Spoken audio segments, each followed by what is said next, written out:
మొదటి గ్రంథంలో సౌలు యొక్క రాజ్య పరిపాలన సమయం. రాజ్య పరిపాలన సమయంలో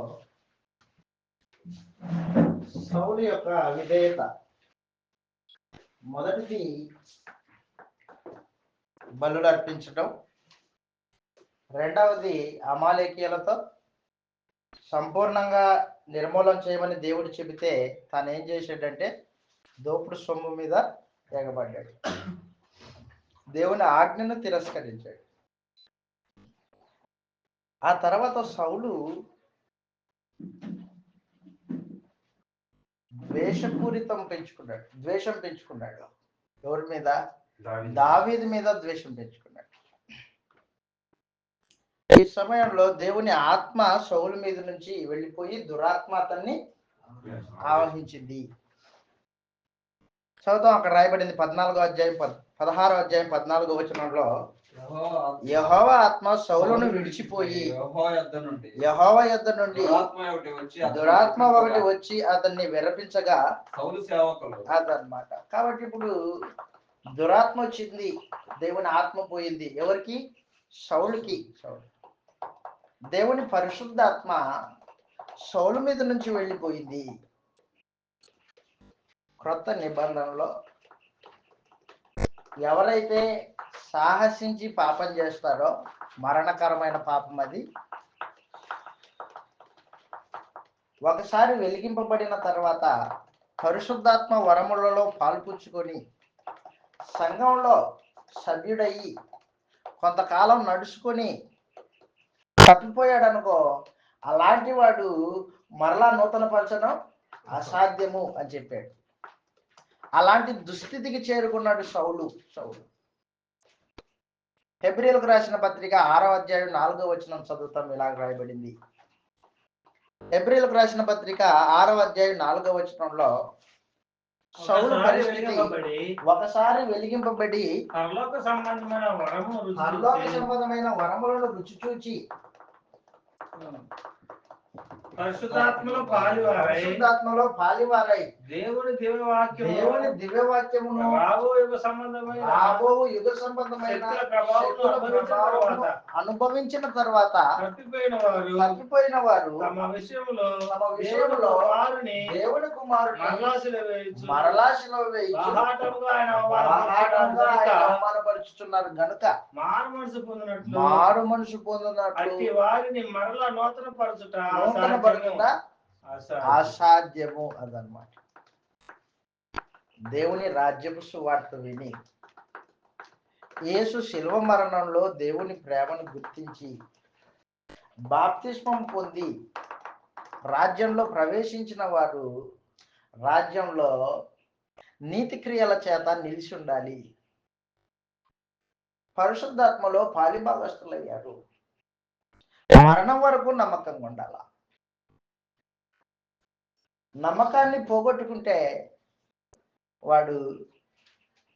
వాడిని మరలా నూతనపరచడం అసాధ్యము అని చెప్పేశాడు పరిశుద్ధాత్మ. కాబట్టి దేవుడు ఏర్పాటు చేసిన సంఘం ఒకటే, అది క్రీస్తు సంఘం. క్రీస్తు సంఘంలో నీకు ఆరాధన చేయాలని విషయాలన్నీ తెలుసు, చేస్తూ ఉన్నావు, కానీ తప్పిపోయావనుకో మరలా నిన్ను నూతనపరచడం, కొత్త వ్యక్తిగా మార్చడం అనేది దేవునికే అసాధ్యం. ఎంత ప్రమాదకరమైన స్థితి. ఆ రోజున సౌలు పరిస్థితి అది అన్నమాట. పరిశుద్ధాత్మ అతనిలో నుంచి వెళ్ళిపోయి దురాత్మ కూడా వచ్చింది. వాస్తవానికి దేవుడి కృప సౌలు మీద ఉంది. ప్రారంభంలో చెప్పాను మీకు. కృపలో నుండి తొలగిపోయాడు తన చేతులారానే. స్వార్థపూరితంగా ఆలోచన చేశాడు సౌలు. చదువుతాం, ఇలాగ రాయబడింది, కృపకి దూరం అయ్యాడు సౌలు. అపోస్తల కార్యములు 13వ అధ్యాయం సౌలు గురించి మాట్లాడుతూ కృపకు దూరం అయ్యాడు. మొదటిగా అపోస్తల కార్యములు 7వ అధ్యాయం చూద్దాం. 7వ అధ్యాయంలో స్టెఫెను తన ప్రసంగంలో సౌలు గురించి మాట్లాడాడు. సౌలు కృప నుండి తొలగిపోయాడు అన్నాడు. దేవుడు సౌలుకి కృప విషయంలో దూరం చేశాడు అన్నాడు. అపోస్తల కార్యములు 7వ అధ్యాయము 47వ వచనం చదువుతాం. క్షమించండి, 13వ అధ్యాయంలో ఇక్కడ లేదు, 13వ అధ్యాయం అపోస్తల కార్యములు 13వ అధ్యాయము 21వ వచనం. 13వ అధ్యాయం 21వ వచనము 20 నుంచి చదువుతాం. ఇంచుమించు 480 సంవత్సరములు ఇట్లు జరిగాను. చెప్పాను కదా, 450 సంవత్సరాలు సౌలు రాజు అయ్యాడు. తర్వాత ప్రవక్త సమూయేలు వరకు ఆయన వారికి న్యాయాధిపతులు నియమించెను. ఆ తర్వాత వారు రాజు కావాలని కోరగా దేవుడు బెన్యామీను గోత్రికుడును కీషు కుమారుడైన సౌలును వారికి 40 ఏళ్ల వరకు దయచేసెను. తర్వాత అతన్ని తొలగించి దావీదును వారికి రాజుగా ఏర్పరిచాడు. అదనమాట, దావీదును అతనికి రాజుగా ఏర్పరిచెను. మరియు ఆయన నేను యెషయా కుమారుడైన దావీదును కనుగొంటిని, అతడు నా ఇష్టానుసారుడైన మనుషుడు, అతడు నా ఉద్దేశములన్నీ నెరవేర్చునని చెప్పి అతని గురించి సాక్ష్యం ఇచ్చను. సౌలు కృప కోల్పోయాడు, ఇప్పుడు దావీదు దేవుని కృప పొందాడు.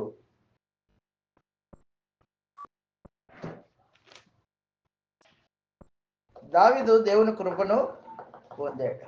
కాబట్టి కృప అన్ని సమయాల్లో నీ దగ్గర ఉండదు. బాగా గుర్తుపెట్టుకో, దేవుని కృప అన్ని సమయములలో నీ దగ్గర ఉండదు. కృప ఎవరికి తోడుగా ఉంటుందంటే, ఎవరైతే దేవుని వాక్యానికి విధేయులు అవుతారో వారికి కృప తోడుగా ఉంటుంది. కృప యొక్క పరిధి నువ్వు గుర్తించాలా. కృప యొక్క పరిధి గుర్తించాలా. ఆ కృపలో నిలిచి ఉండాలా. సాహసించి పాపం చేసేవాడు కృపలో నుండి తప్పిపోతాడు. దేవుని కృపను తృణీకరించేవాడు సాహసించి పాపం చేస్తాడు. 7వ అధ్యాయం 13-15 వచనం. 2 సమూయేలు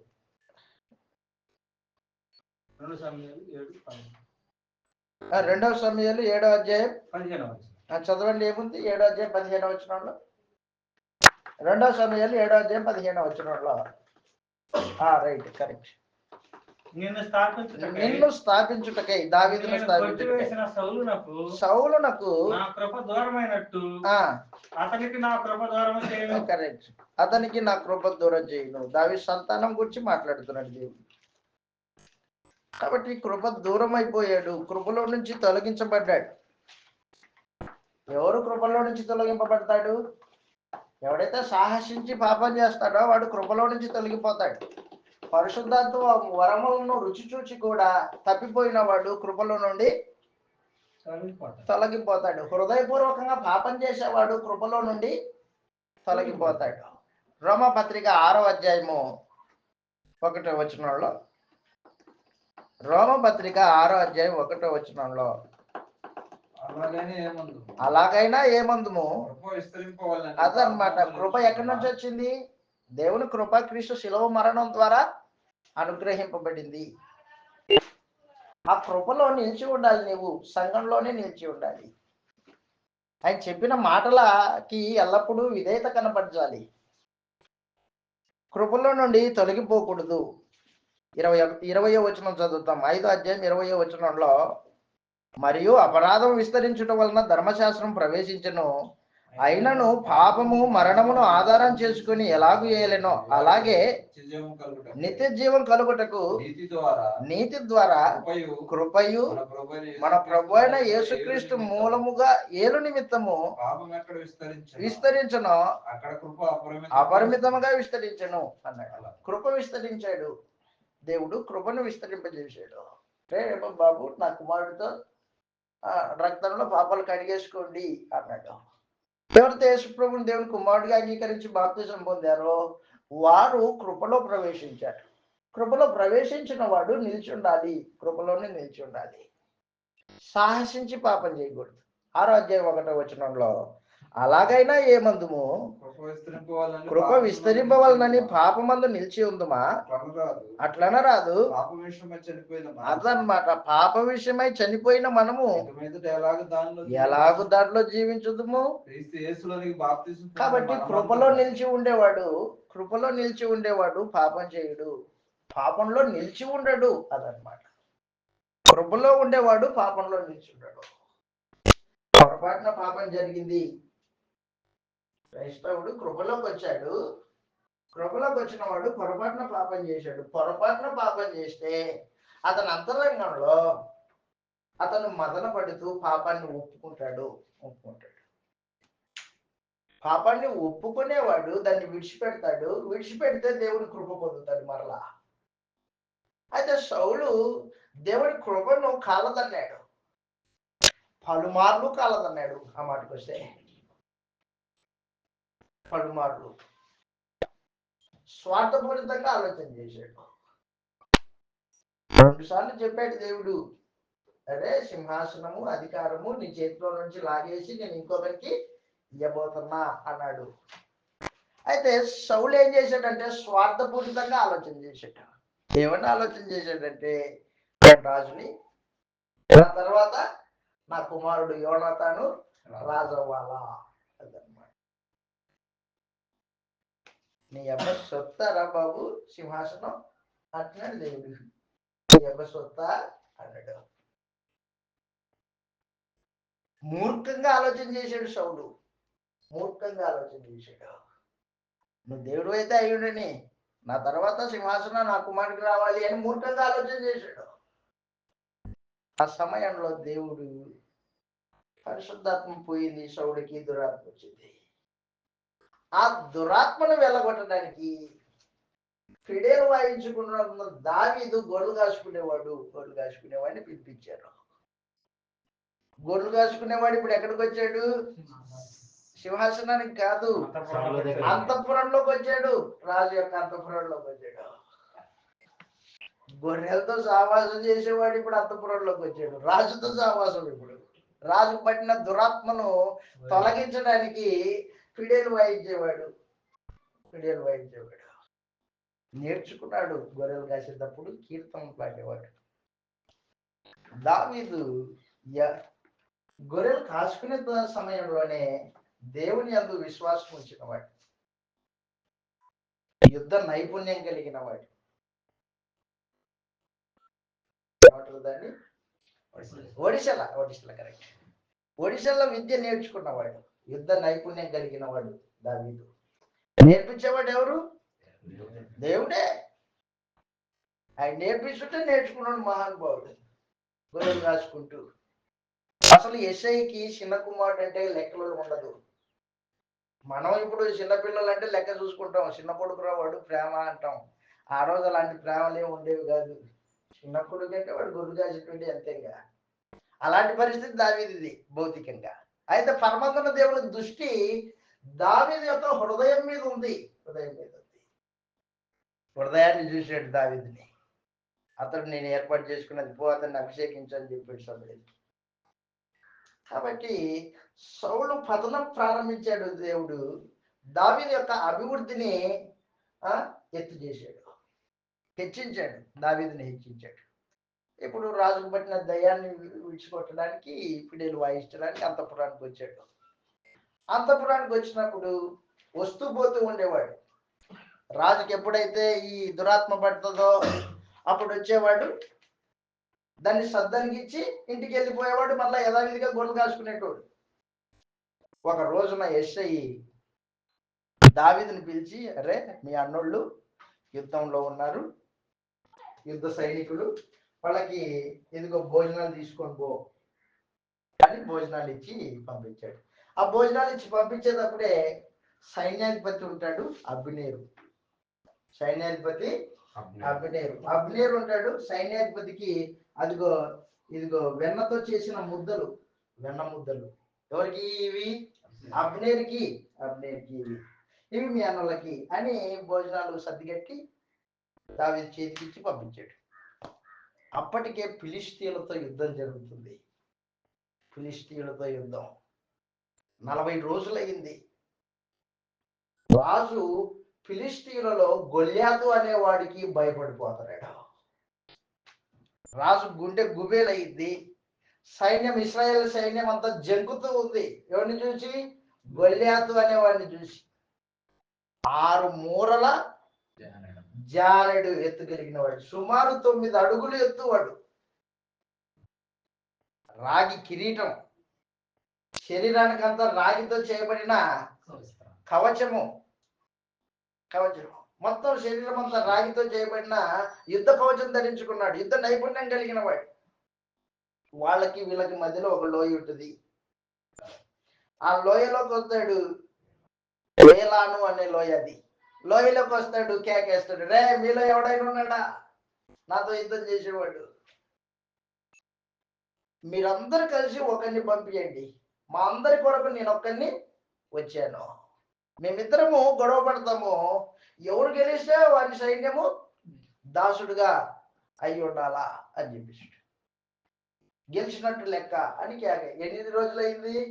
40 దినాలు కేకలేస్తున్నాడు.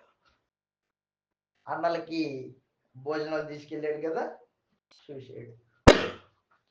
చూసి ఇశ్రాయేలీయుల దేవుడైన యెహోవా సైన్యాన్ని తిరస్కరిస్తున్న ఈ సున్నతి లేని ఫిలిష్తీయుడు రోషం కలిగిన వాడు దావీదు. యెహోవా దేవుని మీద ఆధారపడిన వాడు. రాజుకి దేవుని సహాయత లేదు, దురాత్మ ఉంది, పరిశుద్ధాత్మ లేదు. సౌలుకి పరిశుద్ధాత్మ ఎవరికి ఉంది? ఇప్పుడు దావీదుకు ఉంది. అందరితో మాట్లాడుతున్నాడు. మాట్లాడుతూ ఏం చేశాడంటే, ఇదిగో ఆ ఫిలిష్తీన్ని సంపువానికి రాజు ఏ బహుమానం ఇస్తాడని పక్కన ఉన్న అడిగాడు. అడిగితే పక్కనోడు చెప్పాడు, రాజు తన కుమార్తెనిచ్చి పెళ్లి చేస్తాడట అని చెప్పేసి,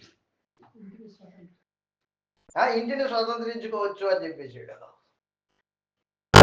రాజుకి సౌలుకి 2 కుమార్తెలు ఉన్నారు. సౌలుకి 2 కుమార్తెలు ఉన్నారు. ఒక ఆమె పేరు మెరాబు, ఇంకో ఆమె పేరు మీకాలు. సరే నాకెందుకులే, వాళ్ళ బిడ్డలు నాకెందుకులే అనుకున్నాడు. పోయి రాజుతో మాట్లాడుతాడు, రాజా నేను వెళ్తాను, నన్ను పంపించు అన్నాడు. ఆశ్చర్యం వేసింది. అన్నలు అంత ఎత్తు కలిగిన వాళ్ళు, దేహదారుఢ్యం కలిగిన వాళ్ళే శక్తిహీనులై పక్కన నిలబడి ఉన్నారు. ఈయన మాత్రం వెళ్ళి నేను చేస్తాను రాజా వాడితో యుద్ధం అన్నాడు. చూసాడు రాజు సౌలుకి, నువ్వు ఇంకా బాలుడివే, శక్తి లేదు నీకు, వాడితో యుద్ధం చేస్తావా అన్నాడు. రాజా నా గతం చెప్తా విను. నా తండ్రి గొర్రెల్ని మేపుతూ ఉన్నప్పుడు ఒక సింహము ఒక ఎలుగుబంటి వచ్చి ఒక గొర్రె పిల్లని తీసుకొని పోతుంటే వాటి నోరు చీల్చి చంపాను నేను. సింహము నోరుని చీల్చి చంపాను, ఎలుగుబంటిని చంపేశాను, అలాంటి నేను అన్నాడు. సౌలుకి నమ్మకం లేదు దావీదు మీద. నమ్మకం లేకపోయేసరికి ఏం చేసిందంటే, సర్లే పోతానంటున్నావు కదా, నీ సౌలు జావు అన్నట్టు యుద్ధ కవచం అంతా తెచ్చి దావీదుకి తెప్పించాడు. దావీదు వేసుకున్నాడు. రాజా ఇవన్నీ నాకు అలవాటు లేదు, నా దాంట్లో నేను పోతానులే అన్నాడు. సరే పో అన్నాడు. పోతే దావీదు దేవుడి మీద ఆధారపడినవాడు. దయచేసి గుర్తుపెట్టుకో, ఆ రోజున గొల్యాతు దేవుని ప్రజల్ని తిరస్కరించేవాడు. ఈ రోజున మన జీవితంలో గొల్యాతు లాంటి పరిస్థితులు ఉంటాయి. మనం దేవుడిలో నిలిచి ఉండడానికి అవి మనకు పరీక్షలు అయి ఉంటాయి అన్నమాట. మన చేత కాకపోవచ్చు, అవి మన మీద వచ్చి మీద పడినట్టు ఉండొచ్చు పరిస్థితులు. అయితే మనమేం చేయాలంటే ఆ పరిస్థితులను చూడకూడదు. ఎవరు చూడాలి? అది యెహోవా దేవుని యందు విశ్వాసం ఉంచాలి. ఆ మాటకు వస్తే దావీదు పుట్టోడు, గొల్యాతు 9 అడుగులు కలిగిన వాడు, కత్తి. తర్వాత గొల్యాతు ఎదురుగా ఒకడు ఆయుధాన్ని మోసేవాడు ఉన్నాడు.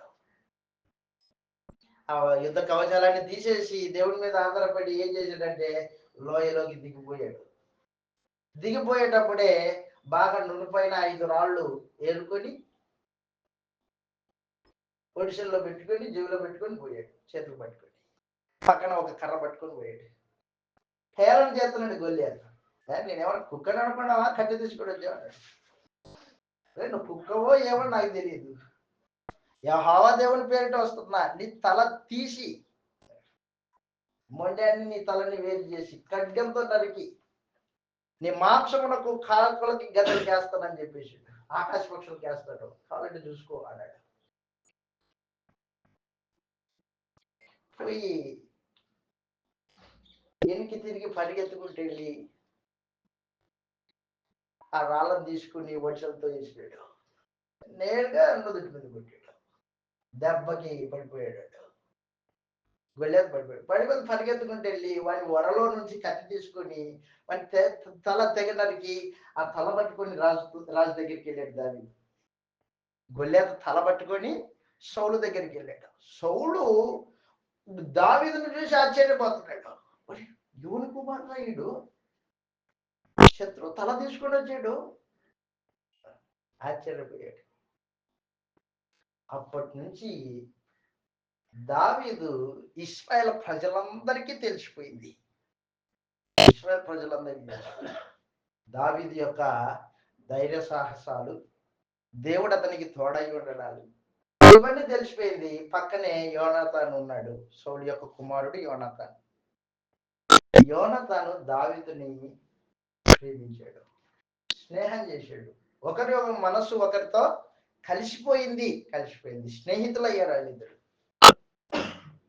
ఎవరికి చేతగాని పనిని దావీదు చేసుకొని వచ్చాడు. ఇప్పుడు ఈ విజయం ఎవరికి వచ్చింది? ఇప్పుడు ఇశ్రాయేలీలకు వచ్చింది.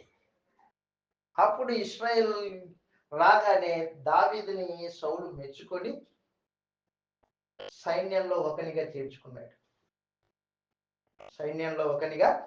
చేర్చుకున్నాడు. సుబుద్ధి కలిగిన వాడు దావీదు. రాజు పంపిన చోట్లలో వెళ్ళి యుద్ధాన్ని జయించుకొని శుభ సూచికగా సమాచారం తీసుకొచ్చేవాడు. చదువుతో ఇలాగ రాయబడింది 18వ అధ్యాయం 1వ వచనంలో, దావీదు సౌలుతో మాట్లాడుట చాలించినప్పుడు యోనాతాను హృదయము కలిసిపోయెను. దావీదును తనకు ప్రాణ స్నేహితునిగా భావించుకుని, ఏ స్నేహితుడు? ప్రాణ స్నేహితుడు. వాస్తవానికి సౌలుకి దావీదుకి యోనాతానికి మధ్యలో సుమారు ఒక 20 సంవత్సరాల పైచునికే వయసు తేడా ఉంటుంది. 20 సంవత్సరాల పైచునికే వయసు తేడా ఉంటుంది. అయినప్పటికీ యోనాతాను యొక్క హృదయము దావీదు యొక్క హృదయంతో కలిసిపడిపోయింది. ప్రాణ స్నేహితుడిగా భావించుకున్నాడంట. భావించుకోవడం మాత్రమే కాదు, చూస్తున్నా ఏం చేశాడంటే యోనాతాను తనకున్న ఖడ్గాన్ని, తనకున్న కవచాన్ని తీసి దావీదుకి ఇచ్చాడు. దావీదు రాజు అవుతాడని సౌలుకి యోనాతానికి ఇంకా తెలియదు. ఆ తర్వాత ఏం చేశారంటే ఆ దేశంలో ఉన్న స్త్రీలు, కొంతమంది పాటలు పాడే స్త్రీలు ఏం చేశారంటే సౌలుకి 1000 కొలది, దావీదుకి 10,000 కొలది శత్రువులను హతం చేసిరి అని పాటలు పాడారు. పాటలు పాడితే ఆ పాట సౌలుకి వినసొంపుగా లేదు. అక్కడి నుంచి విషపు చూపు. ఎవరి మీద? దావీదు మీద సౌలు విషపు చూపు చూపాడు. 10,000 మందిని చంపినవాడు దావీదా, 1000 మందిని చంపినవాడు నేనా? తేడా ఇక్కడే కనిపిస్తుంది అనుకుంటున్నాడు. అప్పుడు దావీదుని చంపడానికి ప్రయత్నం చేశాడు సౌలు. ఆ ప్రయత్నమే ఈ 18వ అధ్యాయం నుండి చివరి వరకు దావీదు తొందరలోనే అంతఃపురాన్ని విడిచిపెట్టాల్సిన పరిస్థితి వచ్చింది. అరణ్యానికి పారిపోవలసిన పరిస్థితి వచ్చింది. ప్రాణ స్నేహితుడిని విడిచిపెట్టాల్సిన పరిస్థితి వచ్చింది. సుబుద్ధి కలిగి రాజుకు విజయాన్ని తెచ్చేవాడు, పేరు ప్రతిష్టలు పొందినవాడు ఇప్పుడు అరణ్యానికి పారిపోవలసిన పరిస్థితి వచ్చింది. కారణం ఏంటంటే సౌలు యొక్క అసూయ. సౌలు అసూయపరుడు. దావీదుని ద్వేషించాడు, హృదయంలో అసూయ పెంచుకున్నాడు. నాకు 10,000 మంది, అతనికి 1000 మంది. అతనికి 10,000 మంది, నాకు 1000 మంది. ఇది బాగాలేదు అనుకున్నాడు. విషం చూపు చూసాడు. అప్పుడు ఏం చేశాడు? 18వ అధ్యాయం 7వ వచనంలో ఆ స్త్రీలు చేయుచు వాయించుచు సౌలు 1000 కొలదయు దావీదు 10,000 కొలదయు శత్రువులను హతము చేసినది. ఆ మాటలు సౌలుకి ఇంపుగా ఉండనందున కోపం తెచ్చుకొని దావీదుకు 10,000 కొలది అనియు నాకు 1000 కొలది అనియు స్తుతులు పాడిరే తప్ప మరి ఏం తీసుకుంటాడు? అతను తీసుకొనగలడు అనుకొనెను. కాబట్టి నాటి నుండి సౌలు దావీదు మీద విషము చూపునేది. అదనమాట. దేవుని యొద్ద నుండి దురాత్మ సౌలును బలముగా వచ్చినందున అతడు ఇంటిలో ప్రవచించుతూ ఉండగా దావీదు మునపట్లాగా వీణ చేత పట్టుకొని వాయించుతూ ఉండెను. వాయిస్తూ ఉన్నప్పుడు ఏం చేసిందంటే దావీదును చంపడానికి బల్లెం విసిరాడు. ఎవరు? సౌలు. అర్థం కాలే దావీదుకి. అరే ఎంతసేపు ప్రేమ చూపించినోడు ఇప్పుడు బాణం వేసాడు ఏంటి నా మీదికి? ఈటేసాడు ఏంది? అర్థం కాలే దావీదుకి. ఆ తర్వాత భోజనానికి కూర్చున్నారు. భోజనానికి కూర్చుంటే మరలా అదే జరిగింది. రెండోసారి మరలా ఈటేసాడు. రాజు నన్నేమో చేస్తున్నాడు అని భయపడిపోయి యోనాతానుతో విషయం అంతా చెప్పాడు. ఏమని? మీ నాన్న నన్ను సంపజూస్తున్నాడు. 2 సార్లు ఈట ఇసిరాడు కదా, తప్పించుకున్నాడు. తప్పించుకునేసరికి సౌలు దావీదుని ఎలా చంపాలా అని ఆలోచన చేస్తున్నాడు. ఎలా చంపాలా? యుద్ధంలో గెలిచిన వాడికి కుమార్తెనిచ్చి పెళ్లి చేస్తానన్నాడు కదా. నా కుమార్తెనిచ్చి పెళ్లి చేసి నా కుమార్తె ద్వారా దావీదుని చంపుతాను అని ఆలోచన చేశాడు. కుమార్తె ద్వారా చంపుతాడంట ఇంట్లోకి పిలిపించుకుని. అప్పుడు ఏం చేశాడంటే పెద్ద కుమార్తెకి ఆల్రెడీ పెళ్లి చేశాడు కాబట్టి చిన్న కుమార్తె మీకాళ్ళు ఉంది. మీకాళ్ళు దావీదు మీద మనసు పెట్టుకుందట. 2 బాగా కోఇన్సిడెంట్ అయ్యాయి అన్నమాట. నా కుమార్తె కూడా దావీదుని ప్రేమించింది, మనసు పెట్టుకుంది కాబట్టి వాళ్ళిద్దరికి పెళ్లి చేశాడు. పెళ్లి చేస్తున్నప్పుడు ఒక రోజున దావీదు రాత్రి తన ఇంట్లో పరుండినప్పుడు, తన భార్య తను పరుండినప్పుడు సైనికుల్ని పంపించాడు. పోయి దావీదుని చంపేసి రండి అని. పడక మీద ఉన్నప్పుడే చంపేసి రండి అన్నాడు. అయితే మీకాళ్ళు దావీదు మీద ప్రేమ కలిగింది, దయ కలిగింది. ఏం చేసిందంటే దావీదుతో ఆ రాత్రి తెల్లవారక ముందే, దావీదు మా నాన్న నిన్ను సంపదలుచుకున్నాడు, నువ్వు ఈ రాత్రే నువ్వు పారిపో అని దావీదుని కిటికీ గుండా కిందికి దింపి పంపించేసి ఆ పరుపు మీద ఒక చిన్న బొమ్మ పెట్టి ఆ బొమ్మకి దుప్పటి కట్టింది. సైనికులు వచ్చి చూశారు. అమ్మ దావీదు ఎక్కడ ఉన్నాడు? దావీదు రోగి అయి ఉన్నాడు అని చెప్పింది వాళ్ళ నాన్నకి, సౌలుకి. పోయి చూసే దుప్పటి తీస్తే అది బొమ్మ కింద. మోసగించింది కుమార్తె, నన్ను మోసగించింది. అప్పుడు ఏం చేశాడంటే సౌలు పగతో రగిలిపోతున్నాడు. ఇటు తిరిగి దావీదుని చంపడానికి చూస్తున్నాడు. చదువుతాం, ఇలాగ రాయబడింది. సమూయేలు మొదటి గ్రంథము 19వ అధ్యాయము 10వ వచనంలో సౌలు ఒకే దెబ్బతో దావీదును గోడకు పొడిచెదనన్న తాత్పర్యం గలవాడై ఈట విసిరాను. దావీదు అతని ఎదుట తప్పించుకున్నందున ఈట గోడకు నాటగా దావీదు ఆ రాత్రి తప్పించుకొని పారిపోయాడు. అదనమాట. ఉదయం అతని చంపవల్లని పొంచి ఉండి దావీదును పట్టుకున్నటకై సౌలు అతని ఇంటికి దూతలను పంపగా దావీదు భార్య మీకాలు ఈ రాత్రి నీ ప్రాణాలను దక్కించుకుంటేనే గాని, అదిగో చెబుతుంది, ఈ ప్రాణాన్ని ఈ రోజు రాత్రి నీ ప్రాణం నువ్వు దక్కించుకుంటేనే గాని రేపు నువ్వు చంపకూడదు అని చెప్పి, నువ్వు చంపబడతావని చెప్పి కిటికీ గుండా దావీదును దింపగా అతను తప్పించుకొని పారిపోయాడు. తర్వాత మీకాలు గృహదేవత బొమ్మను తీసి మంచం పెట్టి మేకపోచ్చు తల వైపున ఉంచి దుప్పటితో కప్పివేసి సౌలు దావీదును పట్టుకుంటకై దూతలు పంపగా అతను రోగిగా ఉన్నాడని చెప్పాను. దావీదును చూసినప్పుడు సౌలు దూతలను పంపి నేను అతని చంపునట్లుగా మంచంలో అతను తీసుకుని రండని వారితో చెప్పగా ఆ దూతలు వచ్చి లోపల చూచినప్పుడు తల తట్టున మేకపోచ్చు గల ఒకటి మంచం మీద కనబడిను. అవును. అప్పుడు సౌలు తప్పించుకొని పోనట్లుగా నీవు నా శత్రువుని పంపివేసి నన్ను ఇలా ఎందుకు మోసపుచ్చుతో అని మేకాలు అడగగా మేకాలు నేనెందుకు నిన్ను చంపవలను, అవును, నన్ను పోనెమ్మని దావీదు తనతో చెప్పినందుకు కానీ సౌలుతో అని. కాబట్టి నేను పంపించేశాను మా అమ్మ అని చెప్పేసింది. అయితే దావీదు ఏడ్చుకుంటా భార్య దగ్గర ఇంటి దగ్గర నుంచి కిటికీలో దింపబడిన తర్వాత ఏడ్చుకుంటూ పోయాడు. ఎక్కడ పోతాడు? సమూయేలు దగ్గరికి వెళ్తాడు. సమూయేలు దగ్గరికి వెళ్ళే ఈ మార్గంలో ఒక పాట పాడాడు. ఎవరు? దావీదు. కీర్తన 59వ కీర్తన 1వ వచనం. కాబట్టి ఇప్పుడు మనం దావీదు యొక్క ఇబ్బందులు ఇరుకులు చదువుతూ ఉండగా కీర్తన పుస్తకాన్ని కూడా చూస్తాం. ఇప్పుడు లింక్ అనమాట, దానికి దీనికి లింక్.